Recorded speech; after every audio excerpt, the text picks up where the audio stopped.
Welcome to those who are joining. Hello, Bhumika.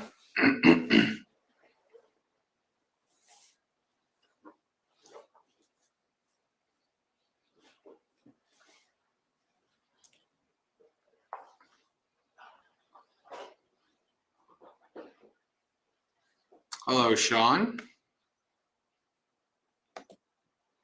Oh.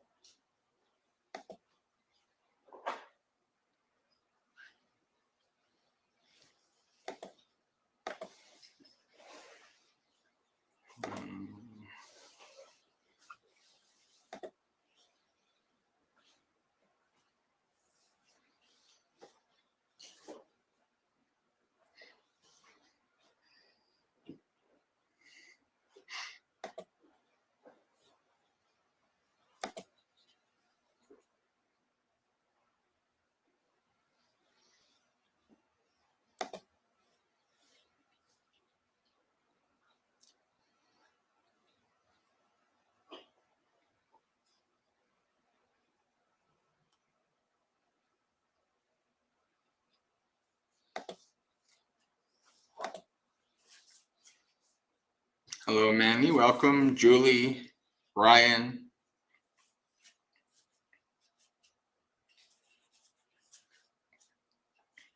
We'll get started in a minute.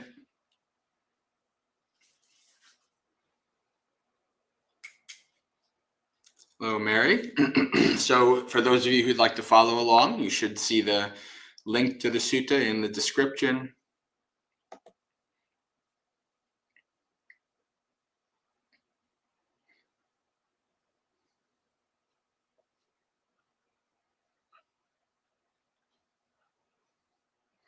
We will be going through the sutta today, and I'll be giving some commentary, and then we'll go as long as the sutta and the commentary last.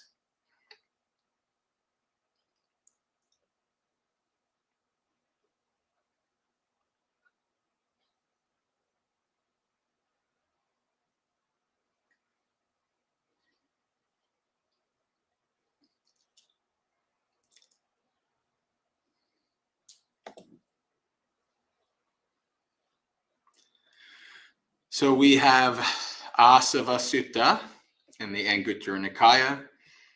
Those of you who don't know, the Anguttara Nikaya is the Nikaya that the suttas are grouped based on the number. So whatever the number of the thing that is being discussed in the topic, they're grouped together. And we are in the group of sixes. So that is a hint that there's going to be 6 things at least to cover. Hello, Richard.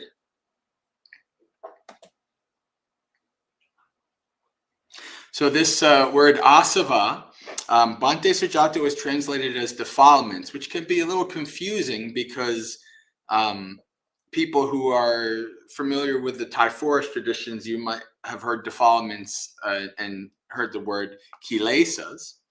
The asavas, I believe, Bhikkhu Bodhi translates as sores or cankers.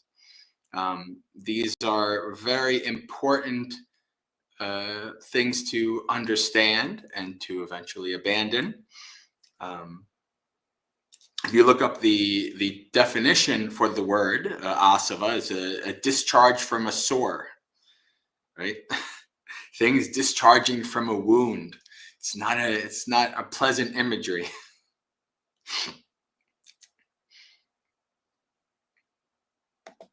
But these are things we definitely want to discharge eventually when we're close to awakening. So let's go to hello, Gregory. Welcome, Maria.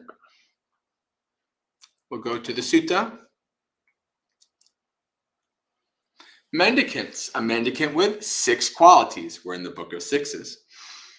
Is worthy of offerings dedicated to the gods, worthy of hospitality, worthy of a religious donation, worthy of veneration with joint palms, and is the supreme field of merit for the world. Some of you might recognize that this is part of the Iti Piso chant in talking about the qualities of the Sangha, the Arya Sangha. So we have these same mendicants who are worthy of these things here, who have these 6 qualities. So let's go over. It's a mendicant who, by restraint, has given up the asavas, the defilements that should be given up by restraint. By using, they've given up the defilements that should be given up by using. So what we're going through here is asavas that need to be given up, but they're given up by different techniques, different methods, different ways of giving them up. By enduring, they've given up the defilements that should be given up by enduring. By avoiding, they've given up the defilements that should be given up by avoiding. By getting rid, they've given up the defilements that should be given up by getting rid. By developing, they've given up the defilements that should be given up by developing. So the overarching theme here is that we want to give these up. Right? We do not want to have these because they are part of our suffering. We want to abandon the asavas. Right? We want to break through them. This is, if I'm not mistaken, the asavas are what the Buddha is talking about also when he's talking about the 3 knowledges at the end, the destruction of the taints, the asavas. I could be mixing up the Pali words there, but I don't think so. Maybe. Either way, they're to be given up. All right. And so now that the summary has been given, we're going to go into a bit more explanation.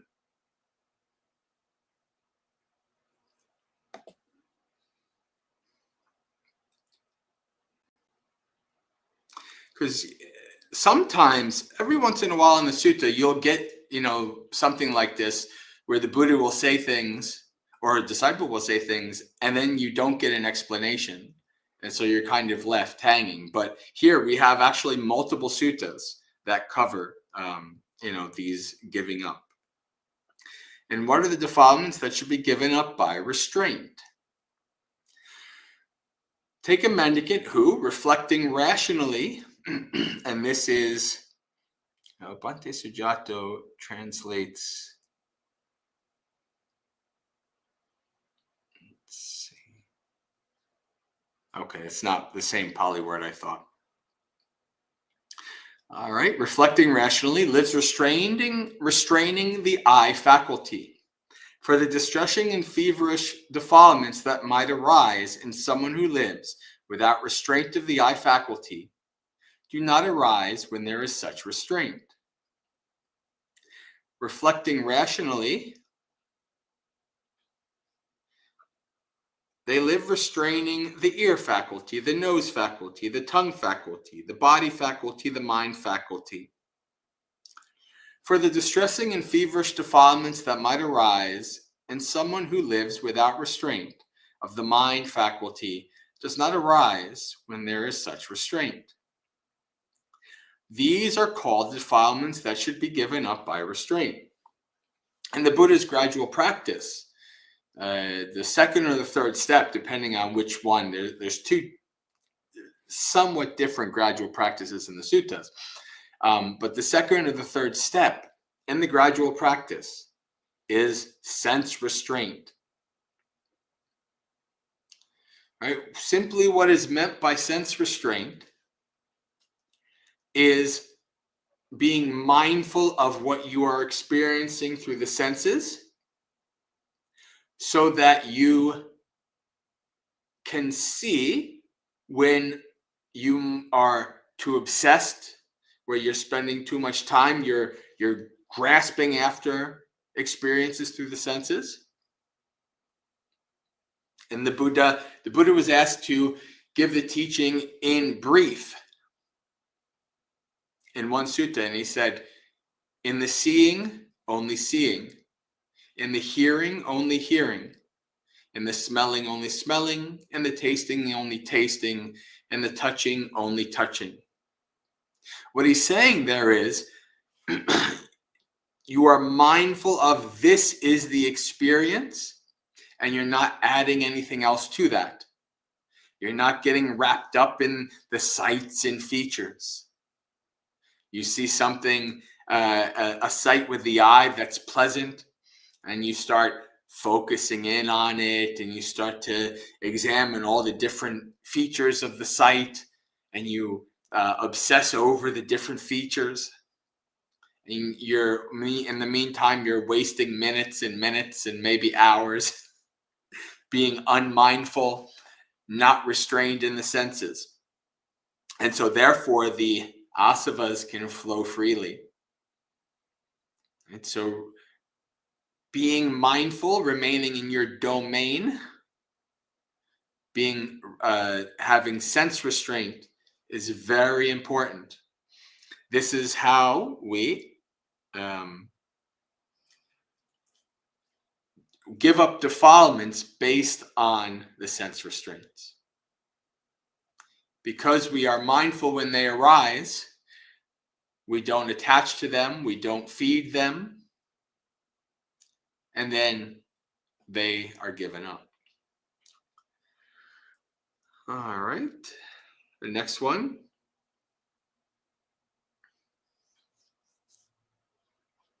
Let me check the chat in case there's any questions or hellos. Hello, Lydia. Welcome.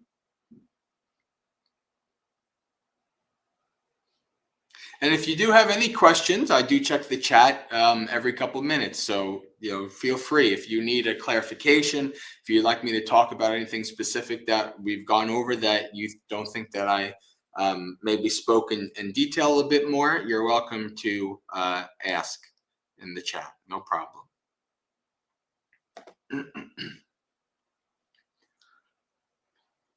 And what are the defilements that should be given up by using? Take a mendicant who reflects rationally.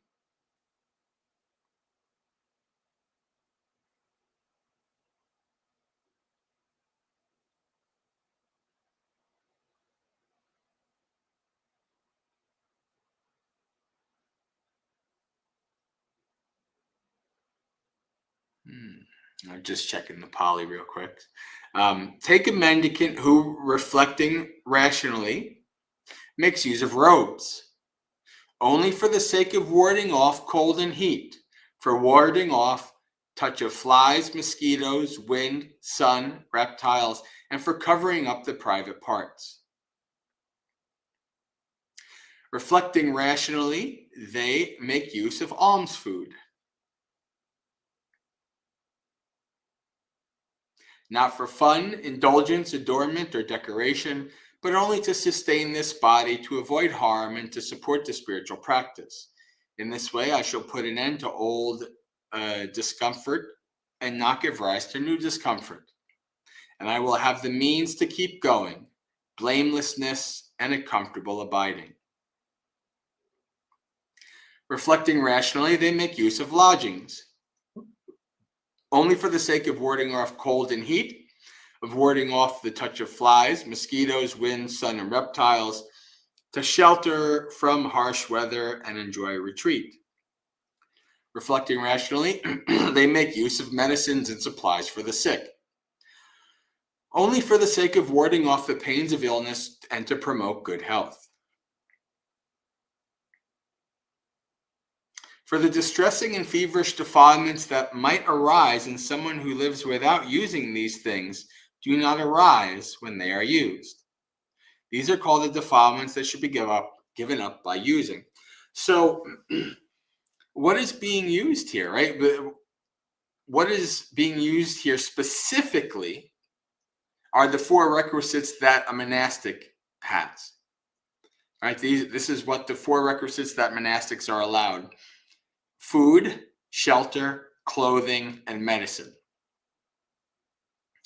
And for those of you who've been to monasteries, maybe you've been to empty clad, you've heard during the mealtime this chant, right? I eat this food only for this reason.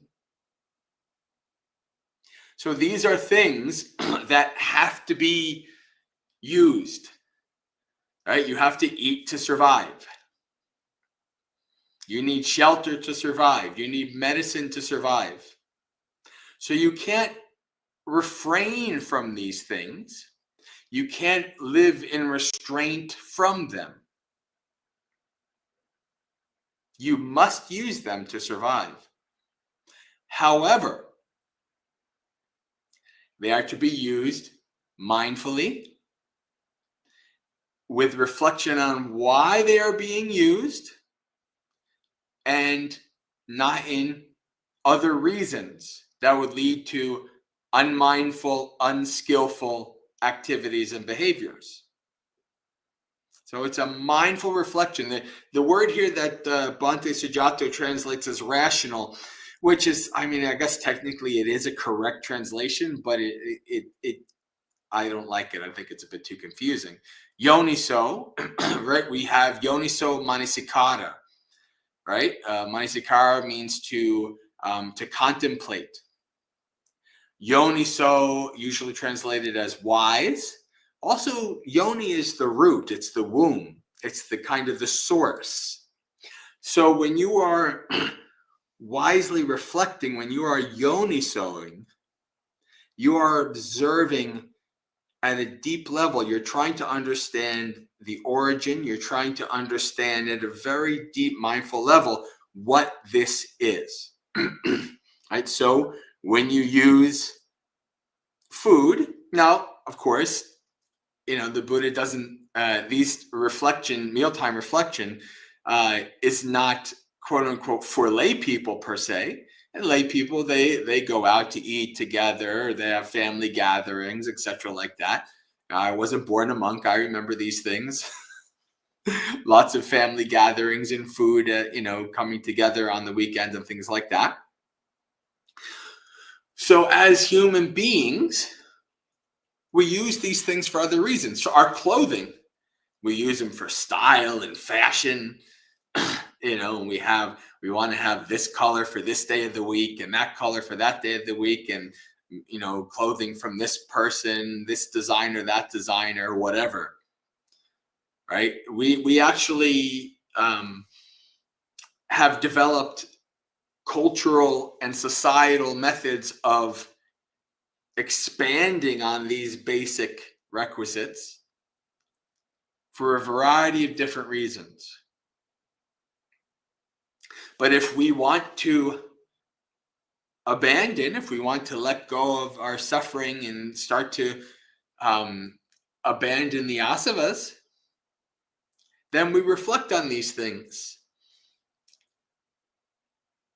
Do I need all this kind of food for this or that, or do I just need it for my health to keep going? Do I need 15 types of shoes and 3 colors of the same this and that or all that stuff, or do I just need clothes? Right? For a monastic, it goes to an extreme. We have 1 robe, we have 3 clothes, 3 pieces of cloth. Now, of course, we have other little extra pieces of cloth, but mainly monastics only have 3. So it makes it very easy. We don't have to worry about what we're going to wear. When we wake up in the morning, we wear the same things we wear every day. But we have to wear clothing. We have to eat. We have to have medicine. We have to have shelter. These things keep us alive. So we have to use them, but we want to use them skillfully, mindfully, with wisdom, and in a way that decreases our attachment, our craving, as opposed to increasing.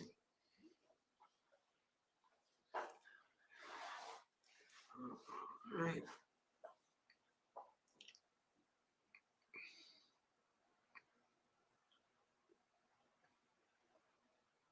me check the chat.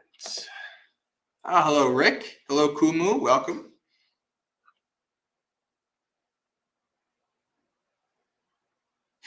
Ryan asks, are there examples of the Buddha teaching sense restraint to children? Other than his son Rahula, I don't think so. Not specifically for children.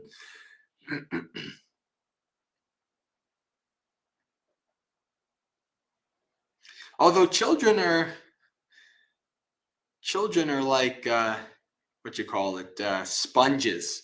And in many ways, I think I could probably teach a child sense restraint better than an adult. So it's just a matter of how you engage the child with it.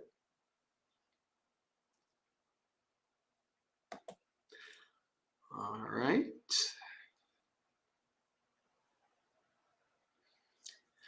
And what are the defilements that should be given up by enduring?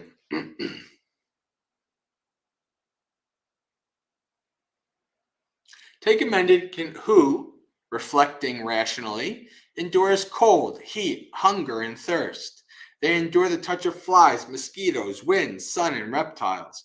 They endure rude and unwelcome criticism, and they put up with physical pain, sharp, severe, acute, unpleasant, disagreeable, and life-threatening. For the distressing and feverish defilements that might arise in someone who lives without enduring these things do not arise when they are endured. These are called the defilements that should be given up by enduring. Right? Buddha says, Kanti paramang tapo titika. Patient endurance is the best practice. Right? This list here described is what the Buddha says, my disciples endure these things. Right? What enduring is dealing with an unpleasant experience without running away. That's what enduring is. You have a pain in meditation. Instead of instantly changing your posture, you make the pain your object of meditation. You endure to observe, to investigate, to understand the pain. And then typically, you reach the limit of your endurance. Everybody who's not awakened has a limit of their endurance.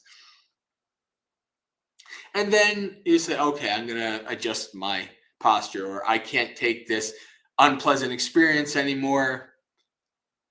I want to avoid it or do whatever I can to make the unpleasant experience go away. And that's okay, but it's even better if you have endured it enough to learn from it, or you've endured it and it's gone away on its own, because everything is impermanent, unstable, undependable. When we're in the midst of an unpleasant experience, we have this feeling like it's going to last forever. And it's the opposite when we have a pleasant experience. When we're in a pleasant experience, we're worried it's going to go away.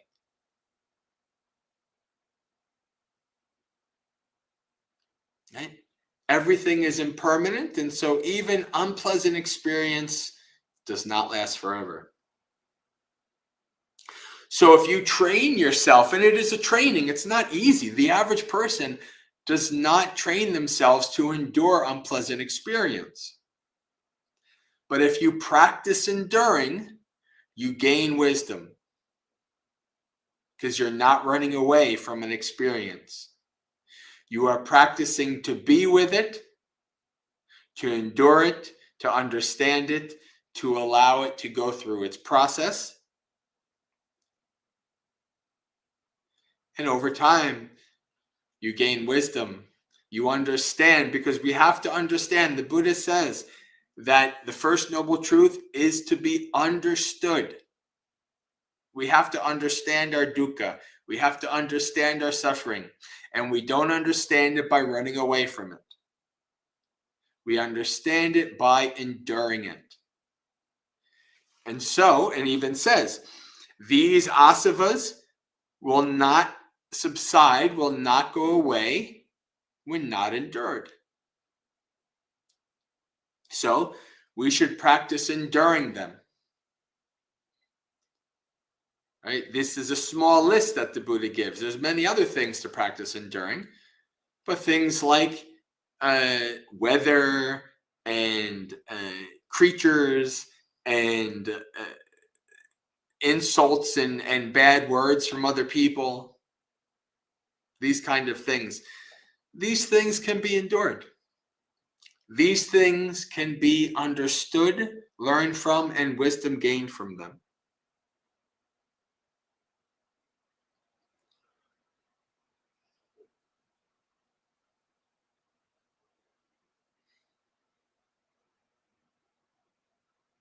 And even if you're really good, you see this last line is very, very telling and life-threatening. Right? If you're really maybe advanced, it's probably the best word. If you're really willing to kind of put everything on the line for the Dhamma, then even life-threatening things are to be endured. Like spending the night out in the wilderness, practicing lots of metta for all the creatures that you're sharing the woods with. All right.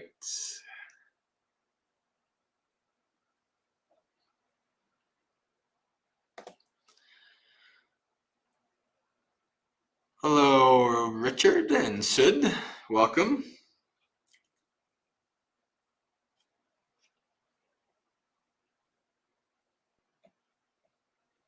We'll save the questions towards the end.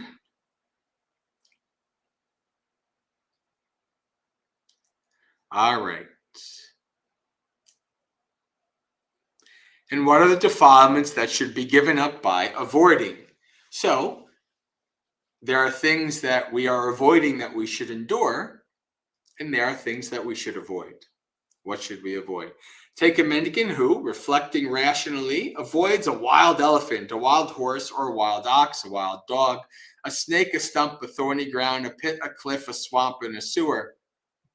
Reflecting rationally, they avoid sitting on inappropriate seats, walking in inappropriate neighborhoods, and mixing with bad friends.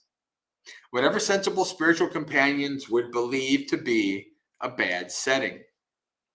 For the distressing and feverish defilements that might arise in someone who lives without avoiding these things do not arise when they are avoided. These are called the defilements that should be given up by avoiding. And what are the defilements? Oh, okay. Yeah. All right. That's the next one.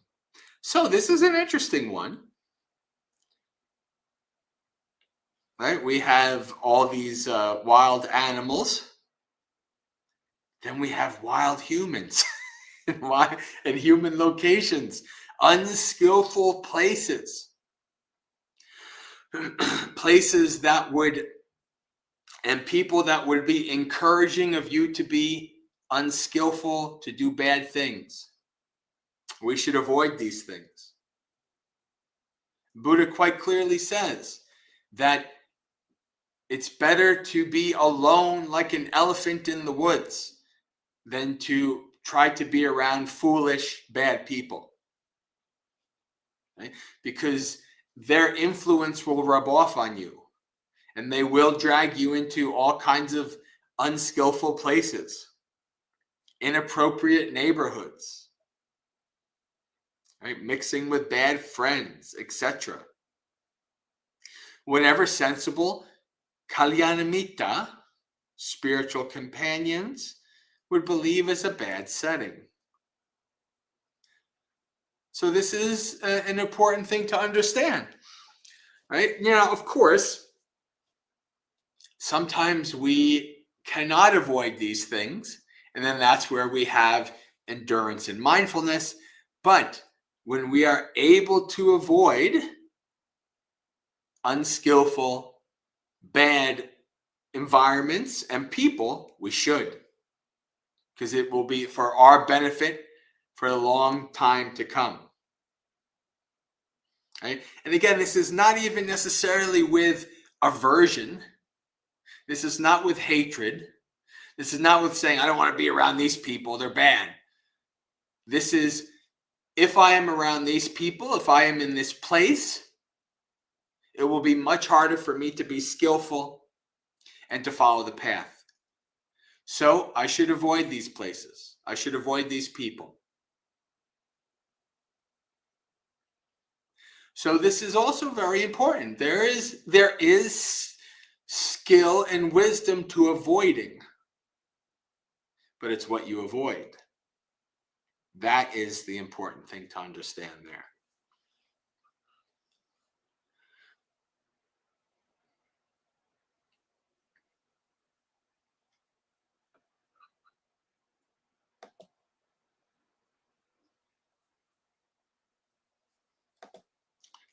All right.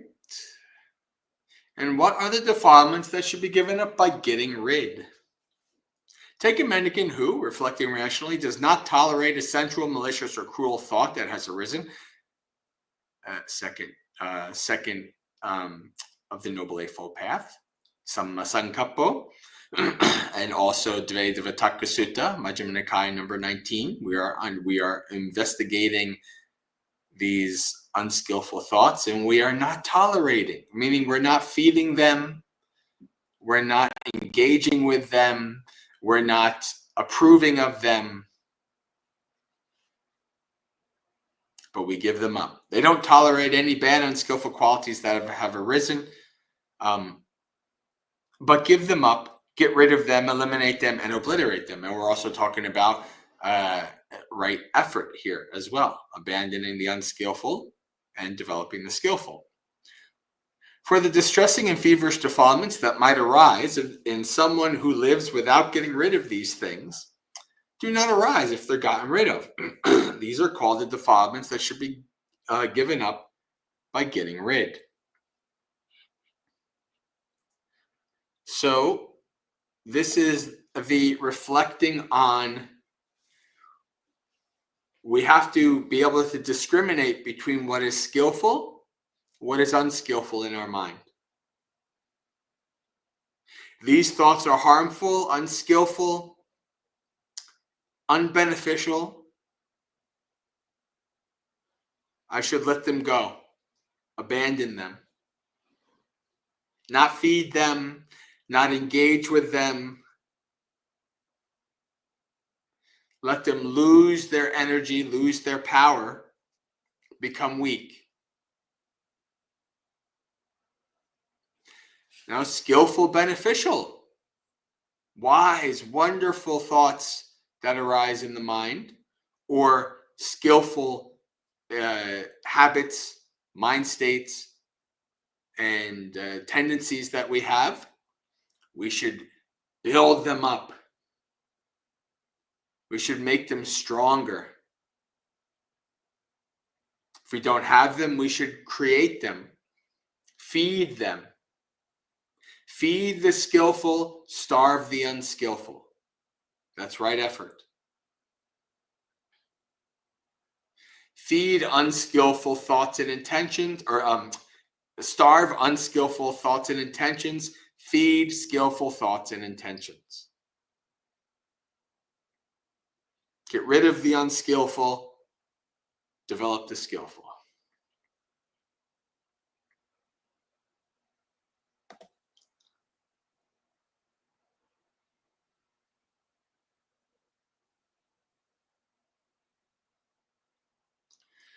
And what are the defilements that should be given up by developing? Take a mendicant who, reflecting rationally, develops the awakening factors of mindfulness, investigation of principles, energy, rapture, tranquility, immersion, and equanimity, which rely on seclusion, fading away in cessation, and ripen as letting go. For the distressing and feverish defilements that might arise in someone who lives without developing these things, do not arise when they are developed. These are called the defilements that should be given up by developing. These are the 7 factors of awakening listed here. right? Starting with mindfulness and ending with equanimity. These are to be developed. Right? As we develop these things, we weaken the asavas, right? We weaken the defilements. They have less power over us until eventually they are completely abandoned, completely destroyed. Developing the 7 factors of awakening is an important aspect of that.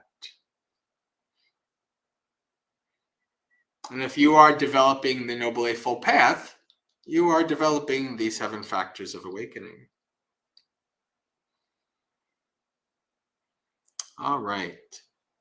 So, a mendicant with these 6 qualities is worthy of offerings dedicated to the gods, worthy of hospitality, worthy of religious donation, worthy of veneration with joined palms, and is the supreme field of merit for the world.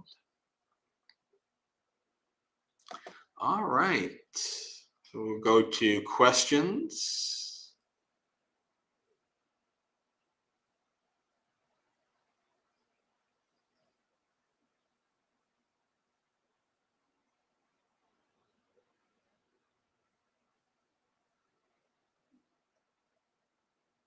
Questions.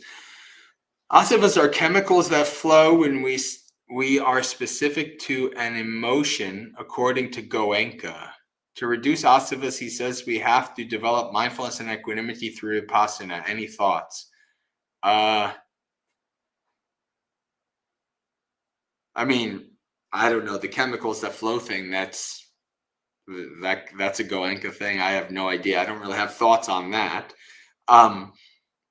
But yes, I mean, obviously, to reduce the asavas, to reduce suffering, we develop mindfulness. Now, vipassana, the word vipassana in the early text is not a technique, right? This is not like in the modern age where we have the vipassana technique or the vipassana center or anything like that. In the suttas, vipassana is a mind state. V is an intensifier, like to do something deeply, strongly. Passana means to see. So vipassana is the mind state that sees deeply. When we have a mind state of vipassana, we see things as they are. We also need the mind state of samatha. That's why in the sutta, samatha and vipassana are interlinked. They're always together.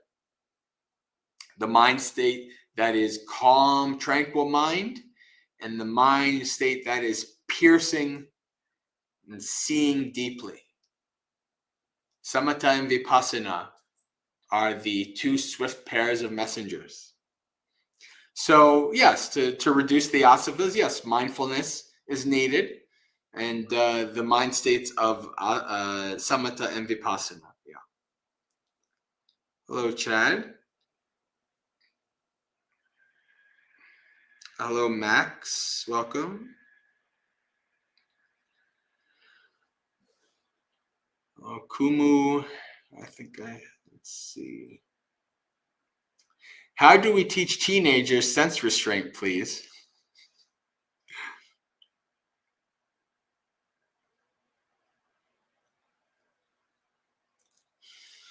They have to see the benefits of it. It's the same thing with adults. Honestly, it's really delayed gratification, sense restraint is not, it's not our normal way of operating.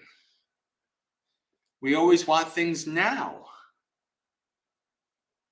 Right? Through most of human history, we haven't really had to actively restrain ourselves from something because everything was scarce. Right? In the modern world, we have to make sure that we don't eat, whatever, 30 donuts and whatever sandwiches or burgers or whatever. We have to restrain ourselves. We have to have delayed gratification. But in ancient times, we were starving, so we got what we could get. Right? So our mind is built in this way, always more, wanting more. So we have to gradually, slowly train the mind to reflect on what we need, not just what we want. And when we do this, what we need is actually much less than what we want. I remember I helped raise my nephew. I was just basically his live-in father figure from the time he was 1 to the time I left for the monastery when he was about 10. And when he was young, and I tried to kind of like teach him, and there's this wonderful song from the 60s, right? You can't always get what you want, but if you try sometime. And I would say, you can't always, and he would get so agitated, like he wanted to have what he wanted right then and there. And just hearing that song, he would get, and I even have seen this in my younger sister's young child, because my nephew does this to his cousin now. And even in this like little 6-year-old kid, we don't like that. We want to have what we want, when we want it, right now. So the trick is to slowly, gradually train the child, the young child or the teenager, through lots of suffering, through lots of resistance, to see the benefit of sense restraint, of delayed gratification. Not an easy thing. Honestly, I can't even say that I'm a master at delayed gratifications. I've never really been great at it myself. But when you do the Buddhist practice, the mindfulness, the meditation, etc., that is part of the training.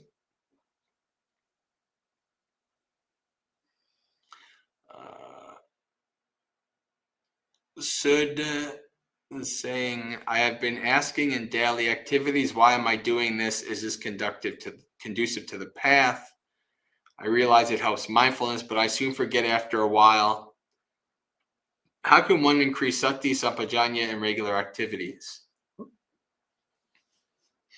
You have to develop the attitude. You have to train the mind to have the attitude that as long as you are awake, no matter what you experience, no matter what you do, you can develop, you can use mindfulness, you can use satipatthana, you can investigate it.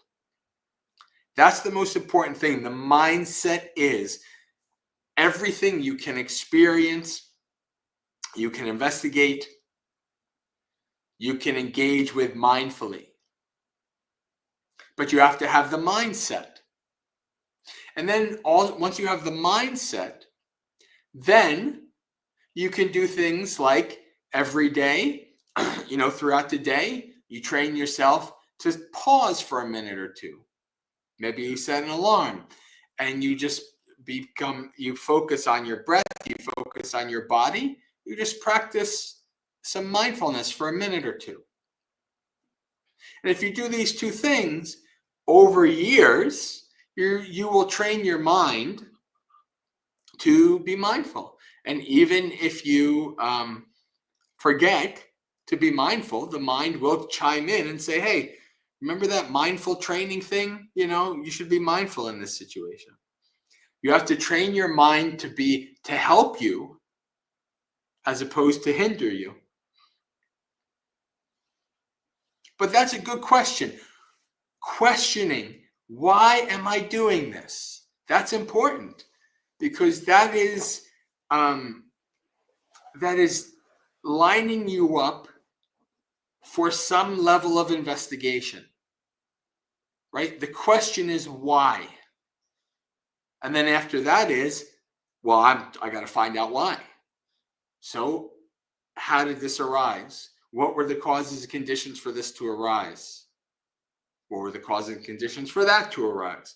And because of starting out with why, you are putting yourself in the investigative mode to understand these things.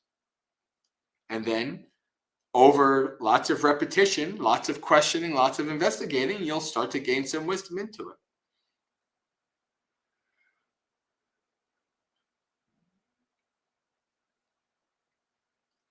Richard asks, what is the womb in Yoniso Manasikara? Is the Buddhist teachings perhaps? So with Yoniso Manasikara, so there are many different things that when the Pali word sati is usually translated as mindfulness, but what the Buddha means by mindfulness is actually about 5 or 6 different Pali words. Yoniso Manasikara is one of those things. But one of the other ones is viparanama. The Buddha wants us to see how things arise and how things cease. The yoni is how things arise. So yoniso manasikara is you are contemplating, you are investigating. This is arising. This has arisen. Why? Why is this in my mind right now? Why has anger arisen? Why has lust arisen? Why has greed? Why has hatred? Why are these things in my mind? Let me understand them, not only shallowly, but to the root. I remember my preceptor, Bhante Gunaratana, one of the few times he brought in Mahayana teaching, and I personally loved it because I think this is great.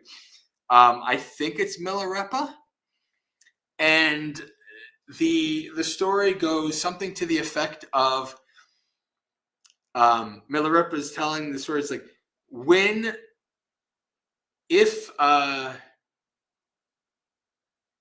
if a bone is being thrown, the dog will go after if you throw a bone, a dog will go after the bone. The lion will go after you. So be like the lion. Go to the origin. Right? Don't get distracted by the bone. You go to the origin. And I heard that, I was like, yeah, that's awesome. I'm going to remember that. But it's been so many years. It might not even be. I'm pretty sure it's Milarepa. It's been so many years since I actually looked it up. But I always remembered that. Go be like the lion. Go to the origin. Don't get wrapped up in all the other stuff. Yoniso. Go to the womb. Go to the origin. How is this arisen? How will it cease? How will it arise again? How will it cease? Yoniso is seeing that rise and fall very deeply.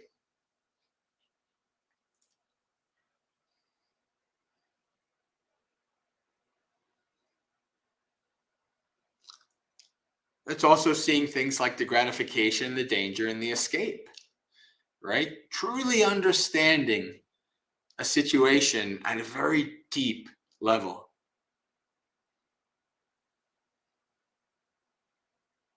Is endurance the same as equanimity? No. So, well, at least not in terms of what we mean by equanimity in Buddhism. So equanimity in Buddhism, what we're talking about in the suttas, is a mind that is calm, a mind that is not going to likes and dislikes, right? A mind that is smooth, like a still forest pool. That's what we talk about when we're talking about equanimity in Buddhism. So you can endure something and your mind's like, your mind is not calm. Your mind is not smooth. Especially if you're enduring pain, it's not going to be calm and smooth, especially in the beginning. Maybe after years of enduring and investigating it, you can have a bit more equanimity. But endurance, and especially in the beginning, might be gritting your teeth and just trying to observe as much as you can, which won't be much in the beginning. So no, the equanimity and endurance are not the same in that regard.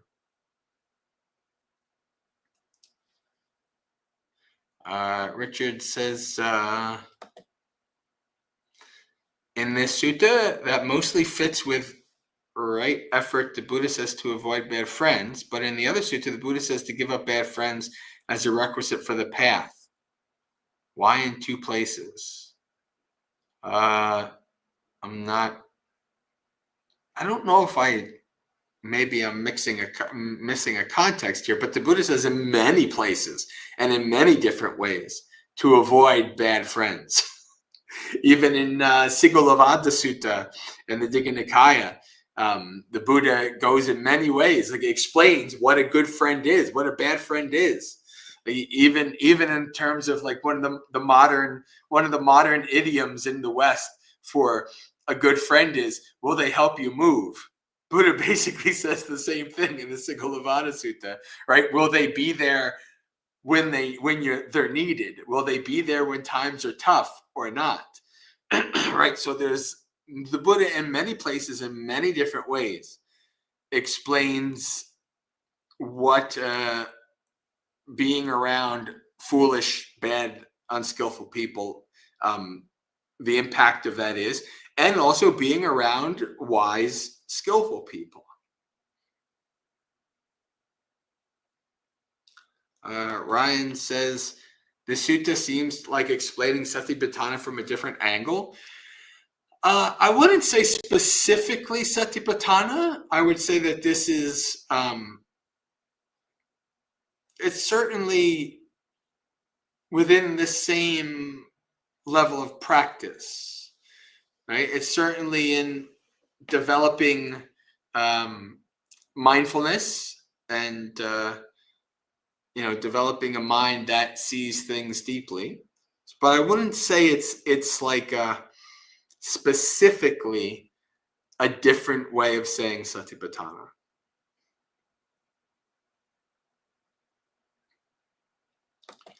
Chad says, when avoiding akusala dhammas, how should you decide to reflect on why a thought is unskillful versus letting it go right away?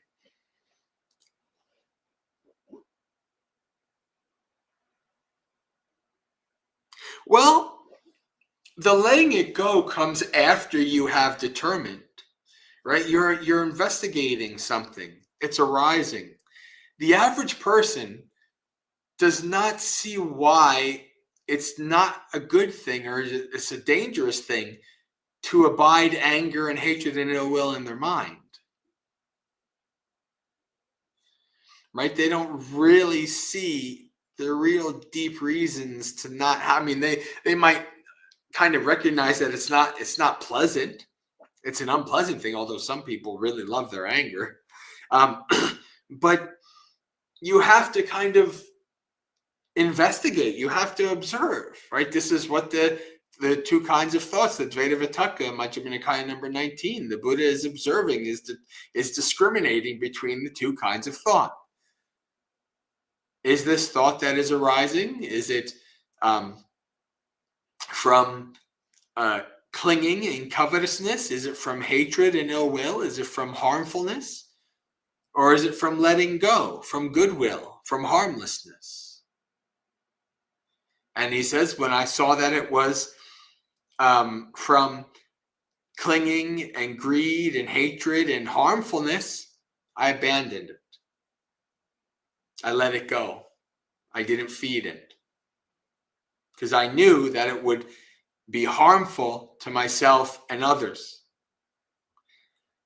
And on the flip side, I see that this is a mind state, this is a thought of letting go, of goodwill, friendliness, of harmlessness.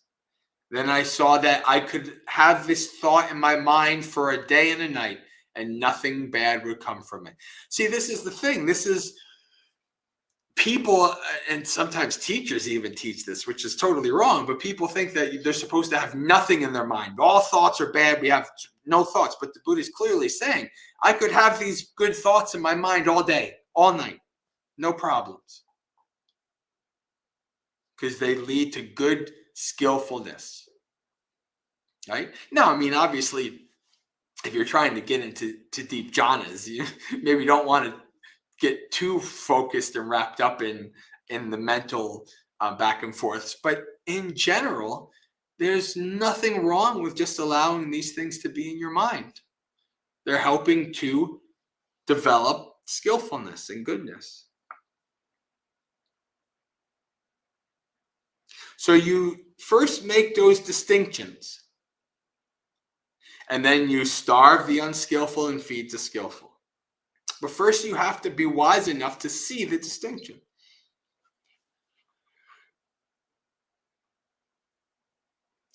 Kumu says, Bhante, sense deprivation, sense restraint, and sense gratification seems are 3 levels of using our senses. The Buddha taught in the middle, which is sense restraint. Is that correct? I don't know. Buddha's never mentioned anything about sense deprivation. You really can't. I mean, unless you have some injury or you go in one of those float tanks, you can't really practice sense deprivation. I mean, maybe a little bit. You can put plugs in your ears or something, close your eyes. But that's not really, I've never really heard of that as a practice or even put in the same sentence as sense restraint. I don't know.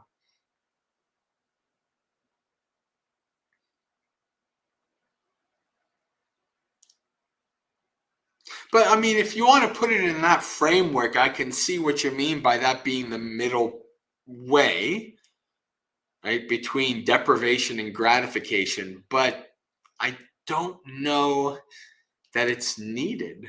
I don't know.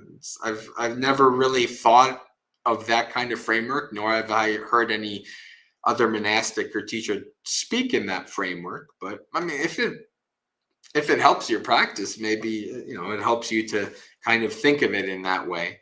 But I don't know that it's needed.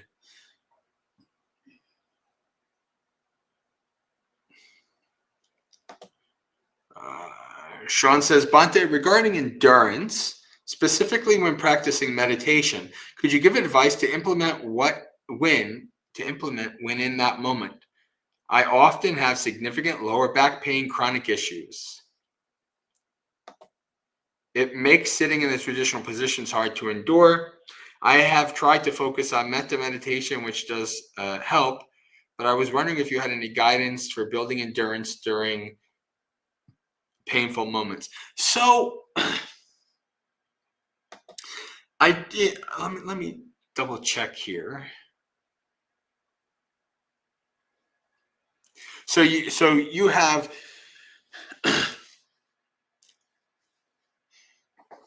you have like a chronic lower back pain issue.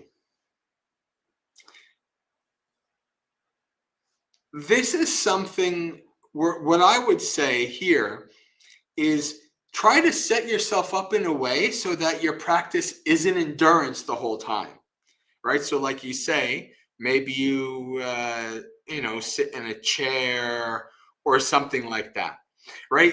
It's not about being a masochist, right? We're not mortifying ourselves. We're not like the Buddha did, eating the 1 grain of rice and things like that. So if you have like a serious, like if it wasn't a chronic issue, I would say learning how to sit properly with proper posture and enduring the pain and understanding that so you can sit longer with less pain is very important. That would be part of endurance. But if you have you get hurt your back in an accident or something like that, where it's just really going to be straight up pain, there is a level of enduring that for sure, because it most likely it's going to always be part of your practice, and perhaps an important part of your practice that you will gain a lot of wisdom from. However, it's also perfectly fine that you adjust so that it's not too much, especially in the beginning. So set yourself up in whatever you need, cushions, sitting in a chair, whatever, that's fine. There'll be plenty of things to endure otherwise. And even if you do sit in a more cushy way, eventually you will, if you sit long enough, you'll still probably experience that pain. But even still, I would still suggest making mindfulness of the body an important part of your practice, understanding your posture, understanding how your body is positioned, and how that leads to unpleasantness or pain over time. Making the body as part of your practice is important in that way.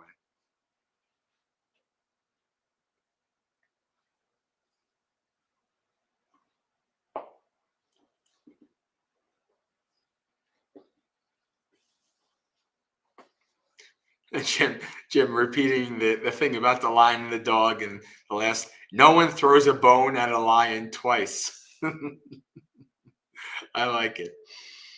All right.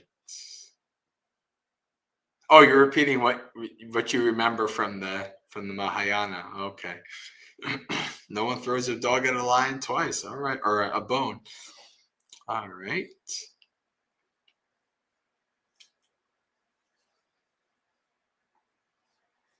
Kumu just suggesting suttas about being alone instead of with unskillful people. Let's see.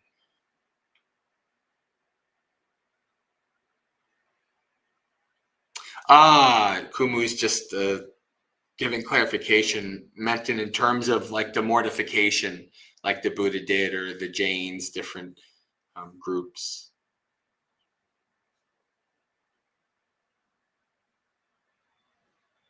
Yeah. Well, I mean, in that regard, the Buddha in the Dhammacakkappavattana Sutta, the Buddha says the middle way is the path between essentially hedonism and complete mortification, right? Totally indulging in the senses and pleasures, and totally, trying to cause yourself lots of suffering, right? The middle way is between that. So in that regard, I think it makes it, not that it makes more sense, but like I don't think the wording that you had it is in line per se with that. It's a little different. All right, so we've come to the end of the chat. I'll give it another minute or so just to see if there's anything that pops up.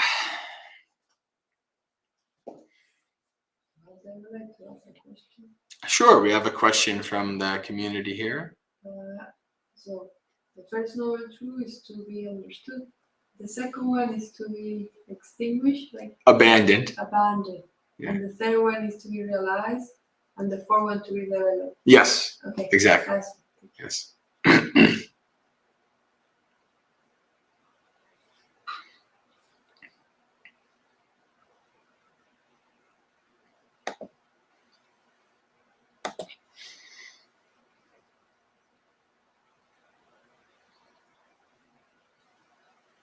All right.